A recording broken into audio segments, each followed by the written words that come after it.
নমস্কাৰ বন্ধু বান্ধৱীসকল, সকলোকে মোৰ নতুন এটি ভিডিঅ'লৈ স্বাগতম জনাইছোঁ।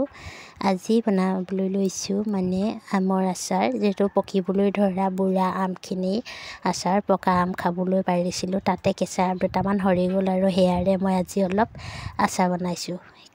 এয়া আচাৰখিনি নিমখত বনাবৰ বাবে আমখিনি কাটি পেলাই নিমখত তিয়াই থৈছিলোঁ। আজি যিহেতু ৰ'দটো বহুত টান, অকণমান সময় ৰ'দত দিলতেই এনেদৰে শুকাই গ'ল। আৰু ভিডিঅ'টো চাওকচোন, কৰি থাকোঁতে আগৰ তেল গৰম কৰাখিনি থাকিয়েই গ'ল। যি কি নহওক, পাছৰখিনিৰ পৰা আৰু অকণমান দেখাই দিছোঁ।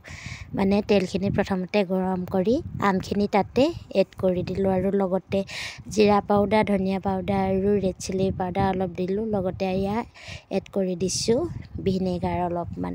একেবাৰে কম তেল ব্যৱহাৰ কৰিছোঁ, যিহেতু বহুত তেল হ'বলৈ হ'লে, আচাৰ থ'বলৈ হ'লে আমাৰ নিচিনা লোকসকলৰ অকণমান দিগদাৰ হয়। সেয়েহে অকণমান কম তেলত কিদৰে থ'ব পাৰি সেইটোকে মই আপোনালোকক দেখাই দিছোঁ। আমৰ আচাৰ বনাবলৈ বা যিকোনো আচাৰ বনাবলৈ বহুত তেল ব্যৱহাৰ নকৰিলেও হয়, মাত্ৰ ভালদৰে পানী নথকাকৈ থ'ব লাগে। আৰু উলিয়াওঁতে বা খাবলৈ লওঁতে সদায় পানী লগা চামুচ বা হেতা ব্যৱহাৰ কৰিব নালাগে। পানীখিনি একেবাৰে শুকান কৰি ল'ব লাগে। এয়া ফাইনেলি আচাৰখিনি প্ৰায় ৰেডি হৈয়ে গ'ল। এতিয়া মই কেৰাহীখনৰ পৰা এটা বেলেগ ডাবৰটোত এনেদৰে কাঢ়ি পেলাই থৈ দিছোঁ ঠাণ্ডা হ'বৰ বাবে। যিহেতু গৰমে গৰমে বৈয়ামত ভৰাই দিব নোৱাৰোঁ, সেয়েহে ইয়াতে ঠাণ্ডা হ'বলৈ দি থৈছোঁ। চাওকচোন, কালাৰটো খুব সুন্দৰ আহিছে আৰু ইয়াৰ গোন্ধটো খুব ধুনীয়া আহিছে।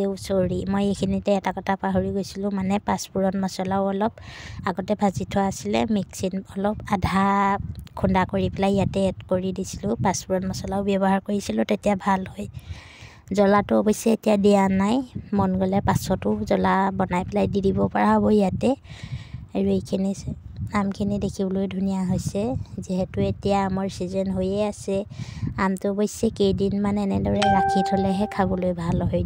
লগালগ খালে আৰু ইমান টেষ্ট নহয়। কেইদিনমান ৰ'দত দি পেলাই যেতিয়া অলপ গেলা টাইপৰ হৈ যাব, তেতিয়া খাবলৈ খুব সুন্দৰ। ফাইনেলি আচাৰখিনি ঠাণ্ডা হৈয়ে গ'ল। এতিয়া মই আবেলি সময়তে বৈয়াম এটা খুব সুন্দৰকৈ ধুই পেলাই ভালদৰে শুকুৱাই ল'লোঁ আৰু এতিয়া ইয়াতে ভৰাই দিছোঁ আচাৰখিনি। ইয়াত চাওক, তলত পৰিবলৈ বুলি তেল নাই, মাত্ৰ মছলাখিনিহে লাগিছে আৰু এনেদৰে থৈছোঁ। আপোনালোকেও থৈ চাবচোন, খুব সুন্দৰ হৈ থাকে। এয়া হৈ গ'ল, একেবাৰে অলপ হেঁচি পেলাই ভৰাই দিছোঁ যাতে ফাক ৰৈ নাযায়।